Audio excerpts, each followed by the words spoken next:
Hello, how are we doing this evening? This is Ask Aries. I am Aries Edge. This is sponsored by Two Clicks from KO, as always, because we are on the Two Clicks from KO YouTube page. As you can see, I am channeling my inner Adam Friedman a little bit here. I'm wearing just a straight robe. That's what we're going with today.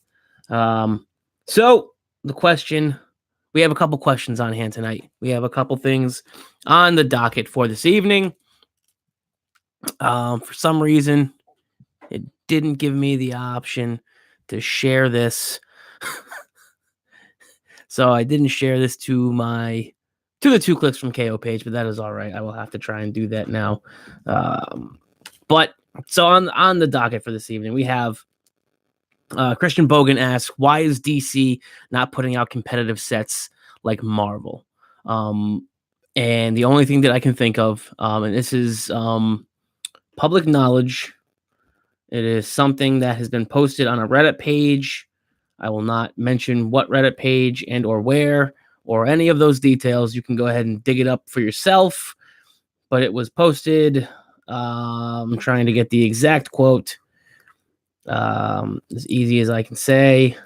That a WizKids member has gone on to say that it takes less time for Marvel to go ahead and accept any kinds of dials or input, and they're faster to go ahead and green light their sets. So with that being said, everything that I am about to say afterwards is merely speculation on why DC is not putting out the same quote unquote competitive stuff that is being put out by Marvel per se. Oh, that's good. I just got a loop there. That's great. So, speculation is Marvel's getting their stuff out faster. Maybe we don't know, but there may be some things on the horizon for DC. Maybe they already have things in the works, and maybe it's just a matter of time before they go through all the processes of go ahead and giving things green lights and accepting certain mechanical things that happen in Heroclix. It's the only thing I can speculate. We did have ID cards come out. I think around the same time it was World's Finest. They came out. They also came out in I think it was Avengers Assemble and Nick Fury Agents of Shield. There were some hiccups though. We did have the Swamp Thing issue, and I don't know where that one lies. But also we have again a lot of moving parts. Marvel just seems to be okay with anything that is worked and agreed upon with WizKids. Obviously, we have that on the record. There is a Reddit post that says that. Other than that, I mean, I don't know. We don't really. Maybe DC doesn't want to do exactly. And this is mere speculation. Maybe DC looks and sees what Marvel is doing, and they're like, we don't want to go that route. This was all sparked, of course, because the X-Men animated set has been brought out, and it has been knowledge now that the X-Men animated set is going to be a colossal size booster brick, much like the Avengers Infinity War. So the question was asked, why isn't DC doing things like this? Why does it seem like DC is 3 and 4 mechanics behind? We have Marvel putting out the new X-Men IDs. Marvel did an Avengers Infinity Colossal Booster size set, and now an X-Men animated Colossal Booster size set. Marvel has put out multiple different objects that can be used from Thor, the Mighty Thor set. We also had some more objects put out in this last Earth X set. Why does it seem like DC is always 1 or 2 steps behind? I mean, we did see, and again, I wouldn't say that DC is not putting out competitive stuff because they are. We are seeing different things. DC sets tend to play a little differently than Marvel sets. People always said, oh, well, when you get a DC set, you get a really heavy-handed set. You get a set that, is going to have a bunch of powerhouses in it. And I mean, this new set coming out, Rebirth, does look like it does have some powerhouses in it. Shazam, Black Adam. We do see the Batman metal chases are out there. There's still plenty more things that haven't been leaked yet. We've only seen one prime, I believe, and that was the Black Adam. We still have 3 primes to look at. We still have some other chases to see, I think, pop up as well. But again, though, no, like, I don't know, nothing spectacularly different than what we would have expected. The Batman the Animated Series set had some objects in it. They also had the Super Friends mechanic where they could be called in from the trouble alert can be called in from the sideline without any issues, or with basically, you have to hit the criteria and you can bring those in. It was a different mechanic. It was something that was new. It's something that Marvel hasn't done. So I don't know. Maybe it's a speculation. Maybe they're thinking, all right, what can we do that Marvel hasn't done that people will like, jump onto? I think Rebirth, they're trying to have people purchase it just for the fact that there is the Batman metal chases, and it will sell. DC sets always sell because there's usually 1 or 2 sub themes that are good, and there's usually 1 or 2 or 3 or 4 or 5 chases that people would like to just collect. And these chases, people are going to want to collect them.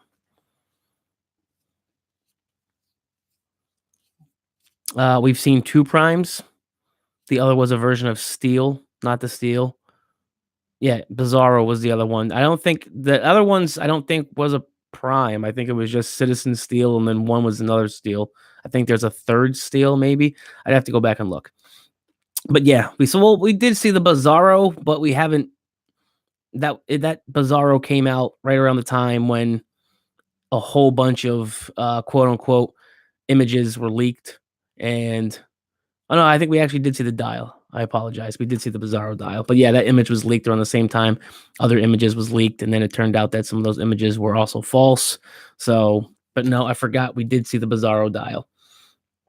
The other question, so again, not that I'm trying to shy away from that one question. I just, the only thing we can do is speculate.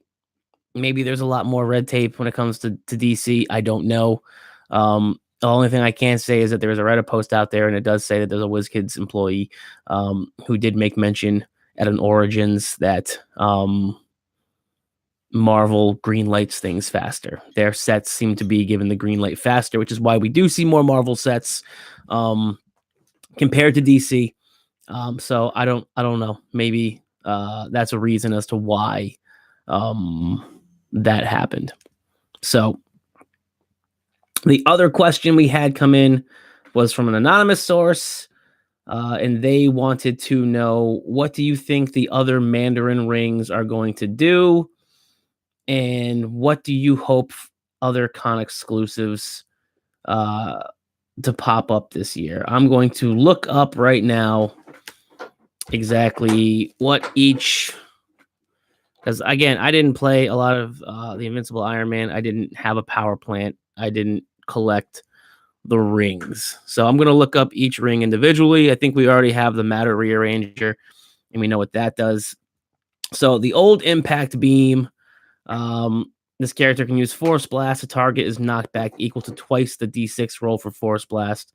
Knockback damage dealt by this character is increased by 1 and is penetrating. I mean, I don't see why that wouldn't be something that could be viable. I guess. I mean, obviously, the wording of it is going to be different. The verbiage has changed a lot in Heroclix. They've dumbed down things, so maybe it would be knockback when dealing knockback. It would be double, and damage is penetrating. I mean, again, this is all speculation. I don't know of anything. I'm going to assume that maybe some of these are also going to have the same thing that we've already seen, that you can equip 2 rings. I have the ring in the other room. I'm just not going to go grab it. Vortex Beam, what you used to be able to do. This character can use telekinesis and the flight ability. Again, a lot of these might just be exactly the same as what it was before. If you have this equipped, maybe, I mean, you get telekinesis and maybe you get improved movement, something. Improved movement, hindering improved movement. elevated, so on and so forth. There's going to be obviously some variations to this because no one's going to want to just play the same old Mandarin Rings that we had before, but now they're different. Joe says power plant was the best, most balanced resource until the green battery killed it. I like the Batman belt. I thought the Batman belt was good. It was pretty balanced. I wish we had better um, items to attach to the Batman belt. I mean, we did see a couple of good ones that were con exclusives.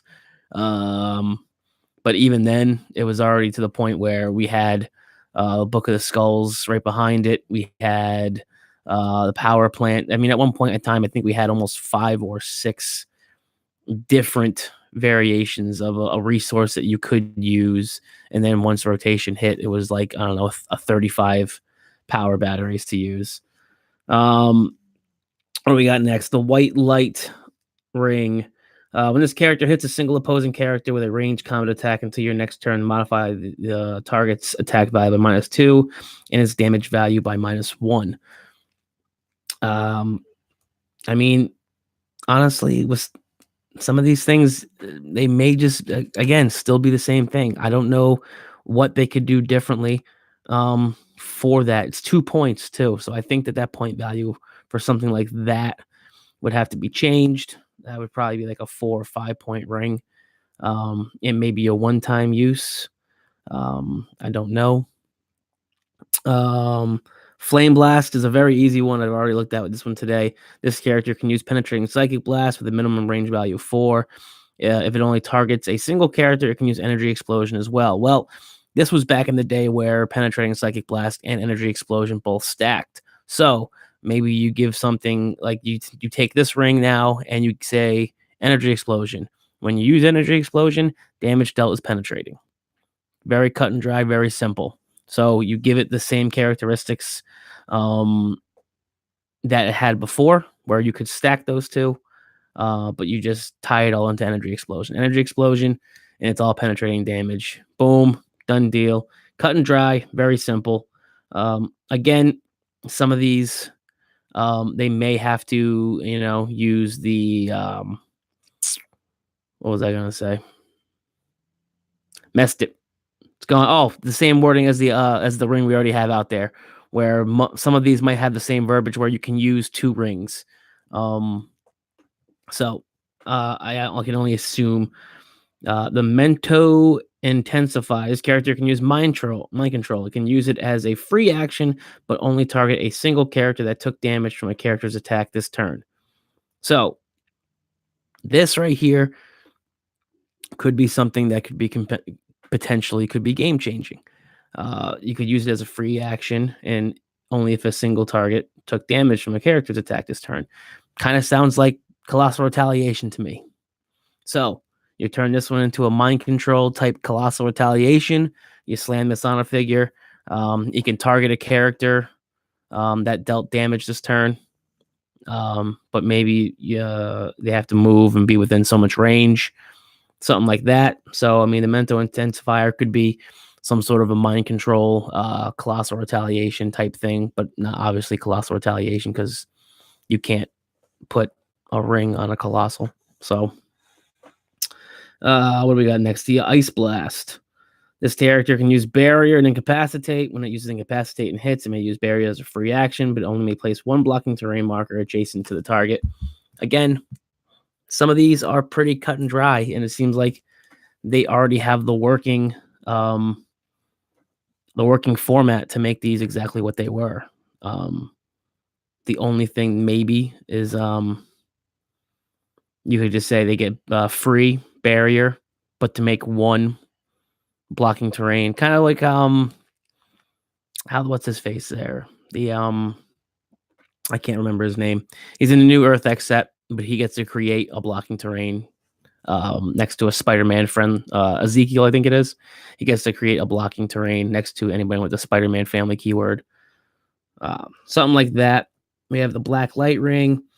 This character can use Smoke Cloud as a free action. Opposing characters that begin their turn in a square with one of these terrain markers placed by this ability modify their speed and range values by -2. This character and adjacent friendly characters can use Stealth if they occupy a square with a terrain marker placed by this ability. That's cool. I could see the new black light ring being something like Smoke Cloud as free Smoke Cloud. If a friendly character occupies it, they gain stealth. Um, if a opposing character occupies it, um, modify speed and range -2. So I mean, it's something that again, a lot of what these rings did before are very viable right now. I could see them just dumbing down the wording, or just for black light, you could just take it and just be like, nope, free smoke cloud and friendly characters occupying um, this smoke cloud can't have lines of fire drawn to them. So, um, kind of gives it a different feel. They're not necessarily uh, having stealth, so you can get around a few things by not actually having the ability stealth. They just can't have lines of fire drawn to them. Um, the Electro Blast. When making a ranged combat attack, this character modifies its damage and range values by +1, has an additional target. Again, for Electro Blast, that could be something where you could just take all of that out of there and just say Pulse Wave. Just give them Pulse Wave. Why not? You know? Why not? We don't have enough Pulse Wave in the game. Let's just start giving guys Pulse Wave too. I could see WizKids doing something like that, where they're just like, we're just going to put a ring out. It's just going to give Pulse Wave and the flight ability or something. I don't know. Something crazy. But, I mean, I can sit here and we can speculate all night. There's 2 people out there. Thank you for tuning in. I appreciate it. The second part to that question was, what do I want or what do I hope to see this year in the con exclusives? One of the things that I would hope to see, and I said it last year, I'll say it again this year, we need a Apocalypse. We had all those Apocalypse chases. Still haven't seen an Apocalypse. We had every single rider of Apocalypse. No Apocalypse. Can we get these X-Men fans a Horseman of Apocalypse, please? That would be outstanding. Can we do that? Because I think, but again, this is also going to be one of those times too where people are going to speculate and they're going to think, hey, maybe is a time where we can what was I just lost my train of thought there. Fantastic Four. Maybe we can get some Fantastic Four. It's gone through. Maybe we can potentially get some of those. I don't know. It's a slippery slope. I don't know what is in the works right now for that. I don't know if maybe they have some some plans already for some potential I'm trying to multitask right now. I apologize. They have some things in the works for some potential Fantastic Four. They're going to slide into some sets. I don't know. They potentially might. I would doubt it, just for the fact that it's still so new. But I mean, they could have been working on something before knowing that they're going to be getting the licenses back. So I don't know. What I would want personally, I would want some Super Friends. I would like some Super Friends. The Wonder Twins, we didn't get them, so I would like something like that where they could be called in from the sideline with the Trouble Alert trait. Oh God, here we go. I'll get to that one in a second, Joe. That's going to be a topic that's going to probably hurt some feelings. I would like a Swamp Thing. I want a Swamp Thing that has kind of like a Trouble Alert, because we had a DC ID card for Swamp Thing, but didn't really have a modern Swamp Thing to call in off of the ID card. So I'm kind of hoping for that. We We have Black Panther and the Illuminati set coming out. We have the animated X-Men. So I can only assume they're going to try and capitalize off of that and do an animated X-Men, Colossal Retaliator maybe as a purchasable. WWE Heroclix. Maybe we see maybe a limited edition map that can be purchased, like an arena style map that has location bonuses. So maybe we see the first ever like neoprene con exclusive map that is got location bonuses, something like Madison Square Garden. Obviously, you can't use probably the Madison Square Garden name, so you would just call it like New York Indoor Arena and have it just look like Madison Square Garden, or another iconic, like the what is it, the Pontiac Dome there? What was it called? The Not the Superdome. What's the other one? Someone knows it.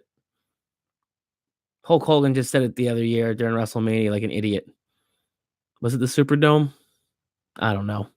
But maybe something like that for WrestleMania 3 was at.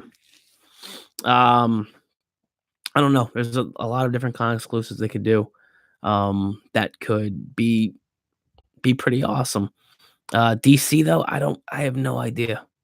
If I'm being perfectly honest, I have no idea what the hell they could do for I, I don't know. I mean, me being biased, I would like to see a new Ares, just because Silver Dome. Thank you. It wasn't the Superdome. It was a Silver Dome. It was in, I think, Detroit. The Pontiac Silver Dome. Yeah, Superdome is in New Orleans. That's where they were. He said it's great to be back in the Silver Dome, or the Superdome. Excuse me, Silver Dome, when they were in the Superdome. So he screwed that up because I'm pretty sure WrestleMania 3 was in the Silver Dome, and I think it was Detroit. I think he screwed that up. So I wouldn't mind like a Silver Dome. I think that was the WrestleMania 2 where they had like the stupid rings that they stood in and like drove you down to the ring because it was so long. Is anybody else bothered by that? That they have these super, super long entrance ramps and it takes these people like an hour and a half to get down to the damn ring now? Sorry. It's a whole different conversation for a whole different time. So they should do a Superdome premium map. Yeah, absolutely. That's messed up. I'm not even gonna read the rest of that. The Katrina edition could be a flooded version. That's messed up. I almost dropped an F-bomb. That's messed up, man. I can't even. Moving on. Con exclusive stuff. Again, like I said, I'm channeling my inner Adam Friedman today. I'm rocking robe. I don't know. I mean, there's so many different things they could do for con exclusives this year, and we haven't seen anything leaked or previewed. If we're looking at what they've done, so history will tell us that the WizKids Open stuff is usually at like nationals and stuff. So they had a Phoenix Force Thane, they had the Asgardian Rogue. So are those going to be part of this year's con exclusive stuff? So if you're thinking that way, okay, maybe they're going to revisit back and they're going to do maybe some Asgardian heroes who have held the hammer. Maybe we're going to do some Phoenix Force characters that have had the Phoenix Force that isn't necessarily just X-Men per se. So we see Thane with the Phoenix Force. So maybe they go off of that and they decide to, all right, let's do some Phoenix Forced out heroes and villains. Same thing for like the Wiz for them. Maybe we do some Asgardians, people who have wielded hammers before, and they revisit that and they do some cool, because we've seen Rogue and we've seen Thane. So maybe they do something like that.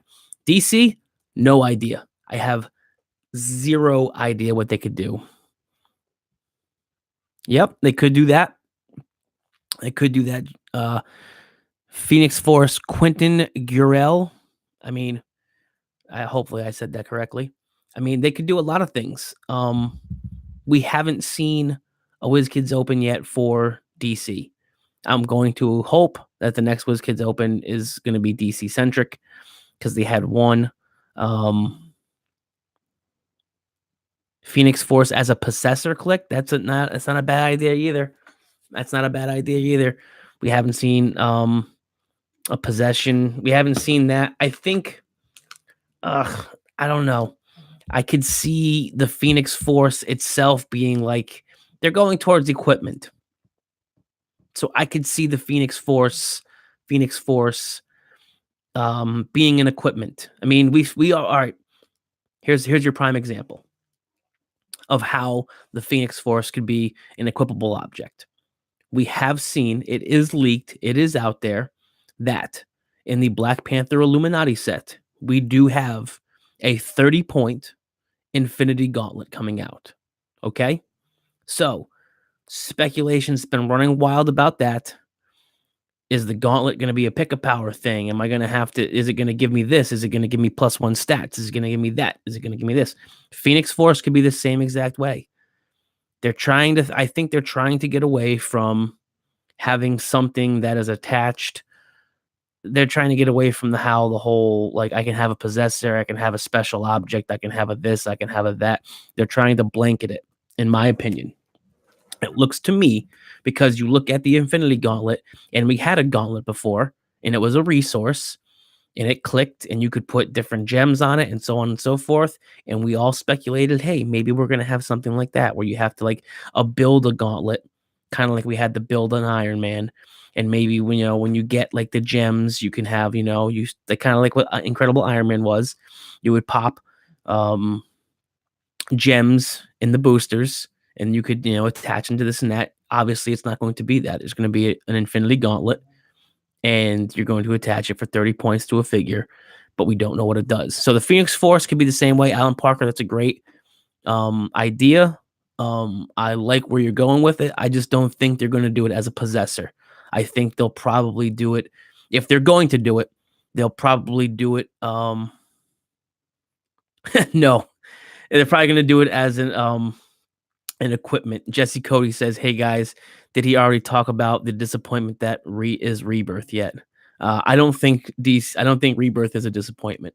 I did talk because it was a question. Why does it seem like Marvel is putting out more competitive sets than DC? I don't. DC has done always one of two things. They've put out different mechanics, or they've put out good quality stuff to make you buy.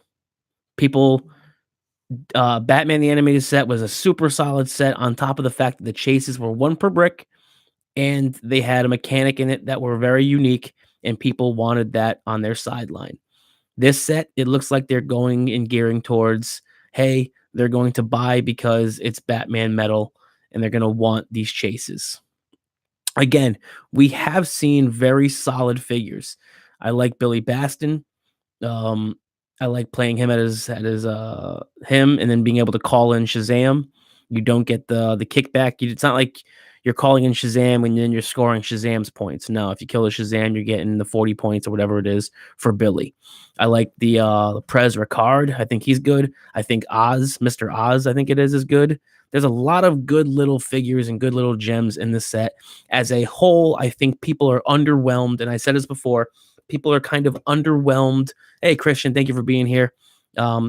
This is your question, so I appreciate you tuning in. I think people are underwhelmed because they've seen the amount of stuff that Marvel has put out. They've put out the Avengers Infinity, which is a colossal booster size set. They put out the X-Men ID cards. They've put out objects. They're just constantly putting out and putting out and putting out stuff that people want. So I get that. DC is putting out something that people have been asking for a very long time. They're asking for the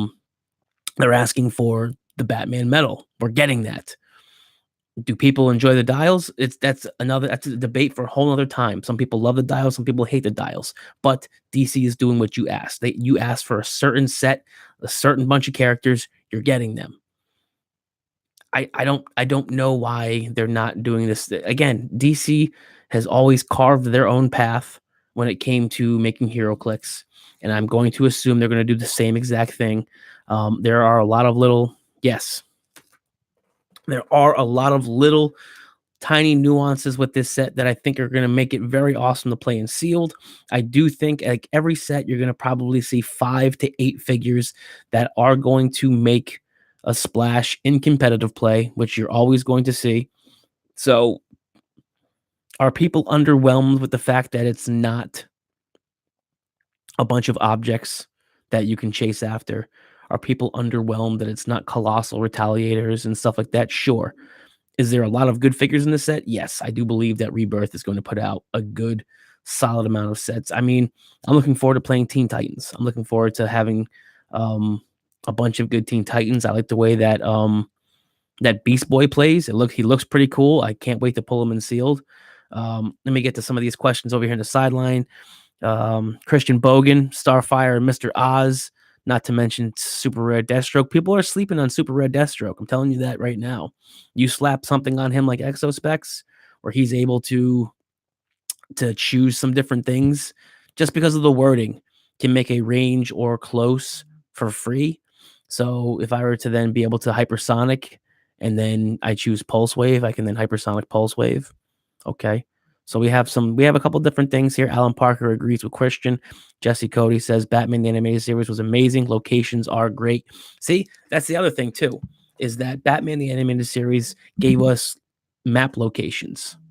They were the first to give us map location bonuses, I'm pretty sure. And now we're seeing map location. So DC does create their own way. It may not be by giving us a bunch of colossal retaliators and things like that. I must I must have missed something. If you're saying laugh out loud, joking, love you, you must have said something else then to someone or something to me, like a jerk. But yeah, so DC carves their own way. Maybe the next set they have coming out, they're already in the works on something. I don't know. Again, it's I have no idea. We know why they put out more sets. I've already mentioned it at the beginning of the cast. You guys can go back after I post this and you can listen for that. I'm going to backtrack here for a second. Joe asked a very good question, and I want to touch on it. I don't want to leave him hanging on that because I believe the question needs to be answered. My answer might be different than your guys' answer. So if my answer is different than yours, please voice your opinion. Let's have a discussion about it. It's going to be probably a very heated and or passionate discussion because it's a question that is and could potentially raise some eyebrows. Joe asks, what do you think is the best way to handle an illegal build being discovered a few rounds into a tournament? First and foremost, it should have been caught in the first round. Period. You're supposed to be looking over everybody's build that you go against. If you have a question, you call over your judge and you ask them, hey, this doesn't seem right to me. Can you explain to me why this is? It's on everybody to be checking and verifying builds, especially in some of these tournaments that have 19, 20, 21, 22, 23. They're not going to be able to do what they did at Worlds, where you had to go and you had to pre-check your builds and everything like that. On top of it, though, if everyone's turning in their sheets to you as a judge, you should be looking over them as well. Now, with all that being said and done, none of those things happened. As Joe pointed out, it happened multiple um, rounds into a tournament.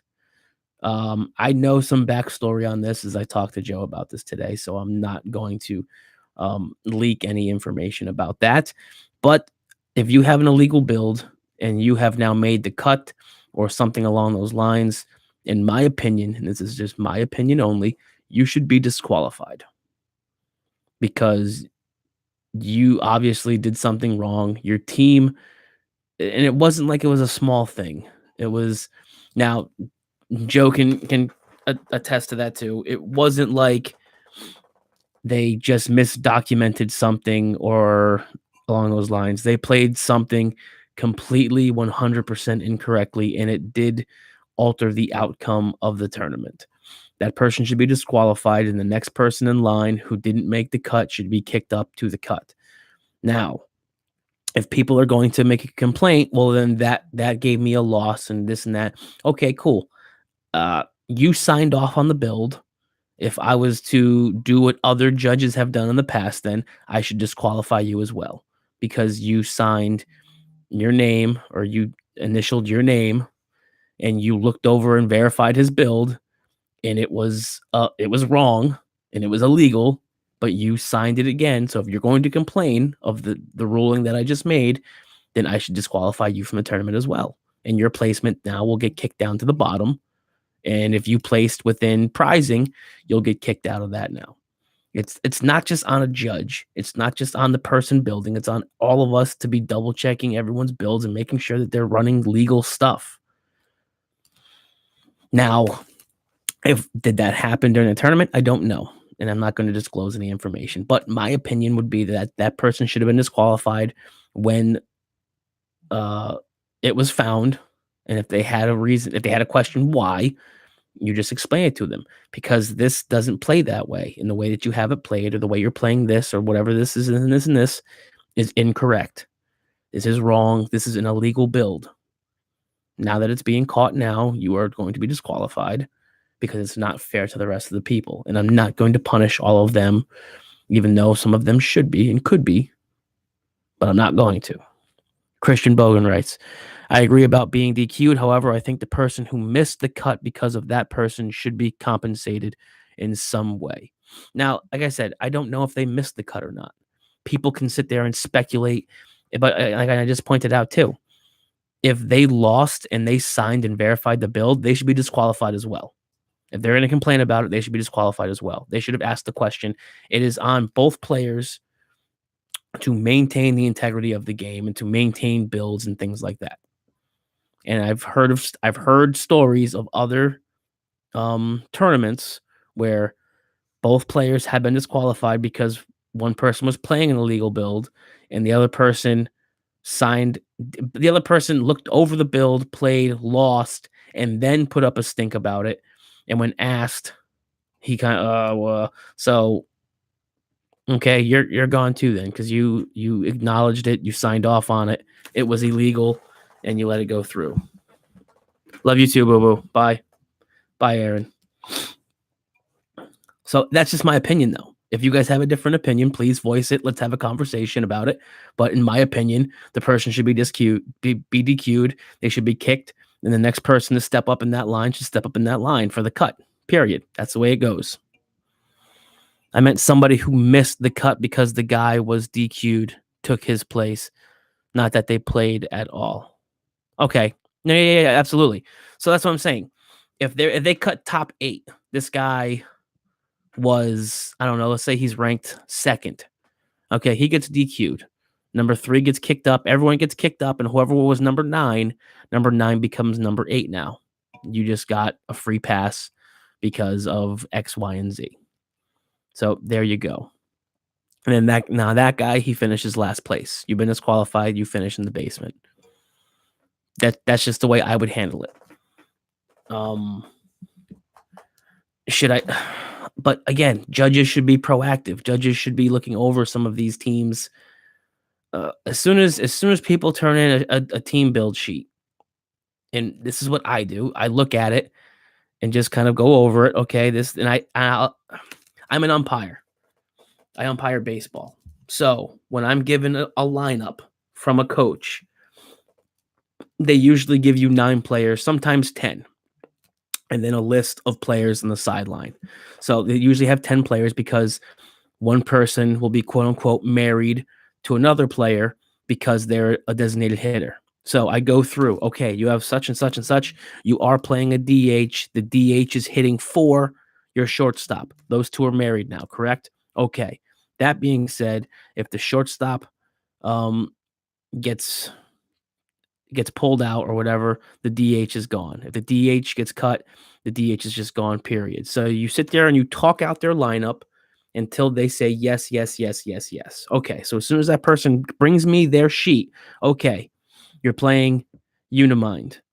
You have 3 Blue Eternals. Your Blue Eternals are Prime Thanos, Makari, Cersei. Okay, you're also playing Prime Vulture.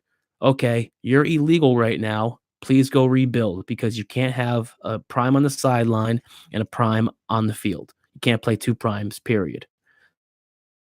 So here's your thing. Go rework it. I'm not accepting your build. Your build's illegal right now. You still have 10 minutes to build a team. Go fix it, please. As a judge, that's what you should hopefully be doing. And when they ask why, exactly what I just told you, you can't play two primes. Period. If you're playing Brood, the Professor X Brood off the call-in ID, you can't play a prime in any other fashion.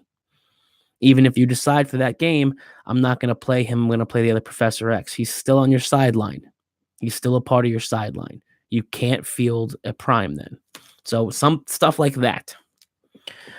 Alan Parker. Only leniency I could think of for opponent signing off on a build who is a rookie. That being said, the rookie probably wouldn't make the cut. Exactly. Again, as much as I want it to be punitive, it should also be um, a learning experience, a teaching experience. But if it's a guy who, again, it's all subjective. And like the example I just gave you, if someone comes up with a build sheet and they're like, "Hey, here's my team. Hold on, don't go anywhere. Let me talk out your build sheet and let's see what's going on here." Okay, you've got this, this, this, and this, and this. Okay, you're playing a map. You're playing a map location bonus. You've got this. You got talk it out to them. Do the math too to make sure their math is correct, so you don't have to DQ a guy because he's playing 305 points of figures instead of 300 points of figures, and do something like that. Um, you, as a judge, it's hard to be punitive, but by doing certain things ahead of time, you don't have to be punitive because you are being proactive in someone's build sheet, and you can give it back to them and be like, "No, go fix it. It's wrong. This is why it's wrong. Go make the corrections now because once we start, if something comes up, you're gonna get hit with the hammer. You're gonna get hit with the band hammer. You're gonna get DQ'd. That's just the way I would handle it, me personally. So in my experience, something like that shouldn't be caught 2 and 3 rounds in, unless it's one of those stupid, wonky, weird rulings or weird something that maybe I didn't catch, and then okay, let's figure it out. But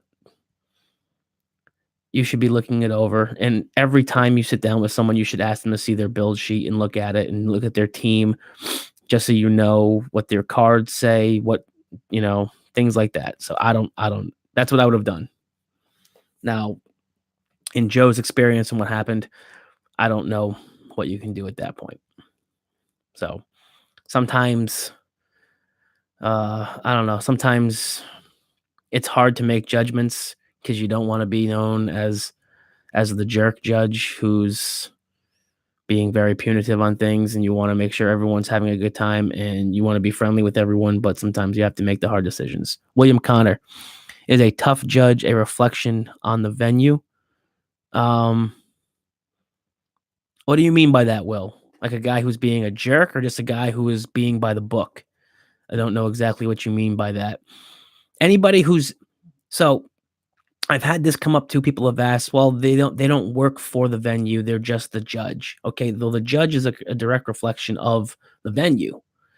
If the venue is putting their faith in them as being a judge and they're a good judge and they're good guys, and that should be a good reflection upon the venue. If they're just jerks, and they don't want to listen and they just don't know the rules and they just don't care, then that's also a reflection on the venue. The venue has put their faith that this judge is going to do the right thing and is going to treat people the correct way. So I guess, yeah, any kind of judge is a reflection on the venue because the venue is putting their faith in that person to represent the venue. Tight rules, lawyers, are they a good reflection? This is the thing, is you're kind of taught to not be an active judge always. You know what I mean? You can sit there and you can look at someone playing something, and unless uh, I don't know exactly what the wording is on it. I'd have to go to my rules lawyer, Brian Galley, and ask him, um, how, passive judging is compared to active judging. Um, but, um,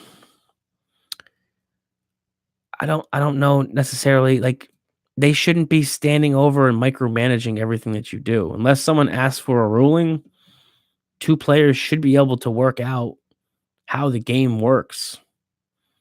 So I don't know what a tight rules. You have to give me an example, Will.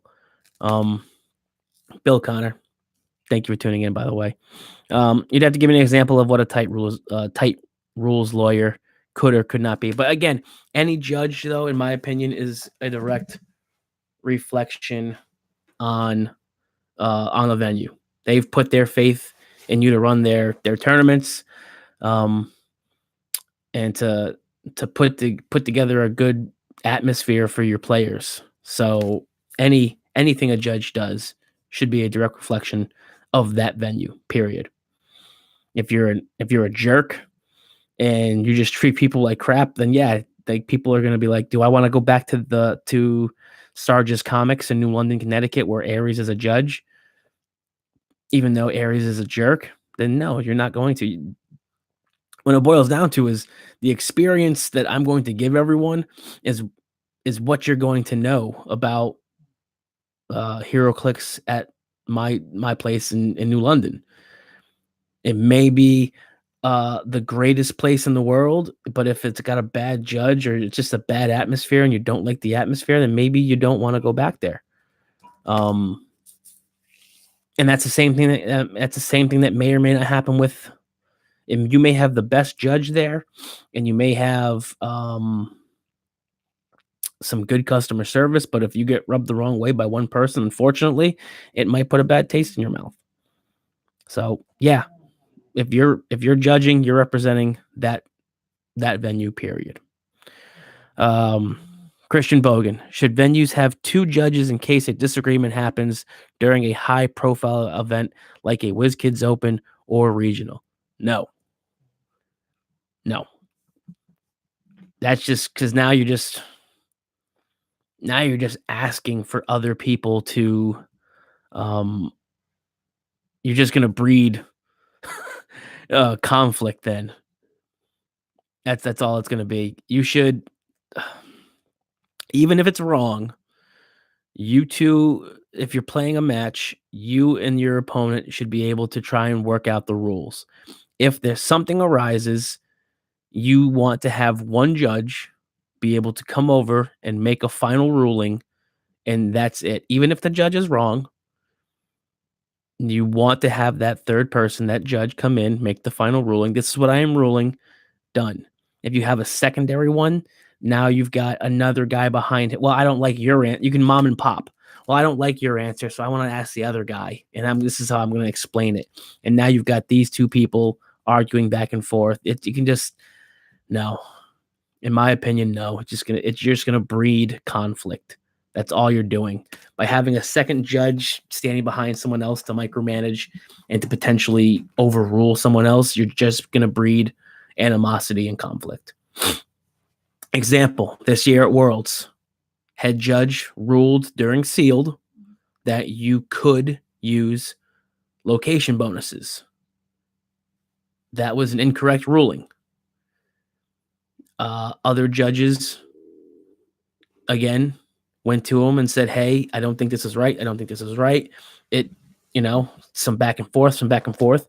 The head judge allowed it. There was a lot of angry people, because, and then later on, the head judge came on the microphone and said, "Hey, it was a bad judgment. It was a bad ruling. You're not supposed to be able to use location bonuses. That's my bad. I apologize," which I was fine with. He ate a big old pile of poop, but he ate it. He owned it. He lived up to it. He apologized for it. We moved forward. For the rest of that tournament, they still allowed location bonuses because that's what the ruling was when people first started playing. And he wasn't going to go back on it halfway through a tournament and make people change what they had been playing. And I respect it. He made a judgment. He stood by it. It was the wrong one. He apologized and he acknowledged that it was the wrong one. But they played through. Is it an ongoing joke now on some of the Facebook pages? Is you bet it. You bet.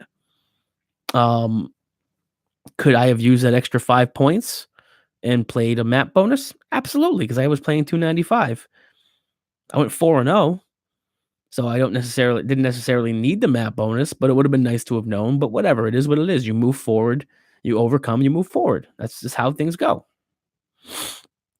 Christian Bogen, good point. During our Woods Kids Open, our judge had a tough question, so he asked a high-profile player who then conferred with another judge to verify said rule. So I thought maybe in case a judge wasn't 100% sure um, about said ruling. See, that's the thing though, is then you're asking a player who is now invested in the game. It's a slippery slope. If that's the way they want to do things, it's fine. I would much rather make a ruling on my own, and if I'm wrong, I'll eat it and I will apologize for it and say, nope, I was 100% wrong. Or I will pause the game.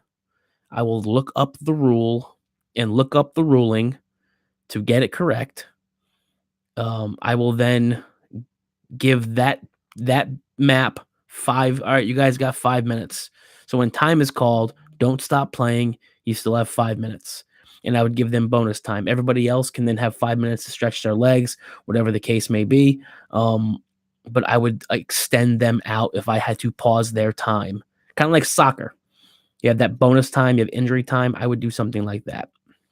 Is it the correct way of doing something? Probably not. But if I'm going to pause their time or stop them from playing, I'm going to make sure that I'm going to give them time on the back end. Alan Parker, if there is more than one judge, they should hash out disagreements outside of where players can see or hear them. Once a judgment is made, they should all back the judgment, right or wrong. Yes. But again, though, yeah, for something like a Whiz Kids Open or a regional or something like that, you should just have one judge. You should just be able to have one judge. He can walk the floor and then once you get down to it too, you'll have, we get to your top 8, your top 4. He's going to be sitting or she's going to be sitting right at that table. So if something happens, he or she's going to be sitting right there to be able to make judgments and snap judgments on things. So, yeah, you can be a little overwhelmed. But again, though, this all stems back. If you're a judge, you should be empowering your players to learn certain rules. You should be teaching them. You shouldn't have to be called over 17 times for line of fire rulings and for, hey, what does this do? Look on your pack. You have a powers and ability card. It should be like, hey, does this and this and this and this work? How does this? For the complex ones, your judge should be there to answer those. A judge shouldn't be bogged down with powers and ability questions and things like that. If you're a player, it's on you to know the rules and to learn those interactions and things like that. So we're about 55 minutes in. I'm going to be wrapping this up soon. Thank you guys for coming on, asking great questions. It was a great back and forth. You guys extended this out a long ways by asking really good questions about how to handle certain things during a tournament and what judges should be doing, in my opinion, personally. Again, the original question, you can go back and listen to my answer about that. Christian Bogen asked, why does it seem like Marvel is putting out more competitive stuff than DC? I kind of go into that at the beginning of this video. After that, an anonymous person asked what I thought the Mandarin Rings were going to do when we see those. Again, the Mandarin Rings back then are still very viable right now. I think the wording will change on them, and they might tweak some things here and there.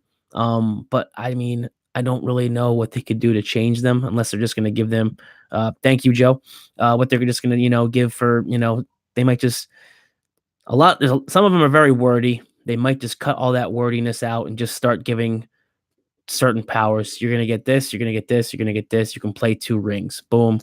Cut and dry. Keep it clean. Keep it simple for players.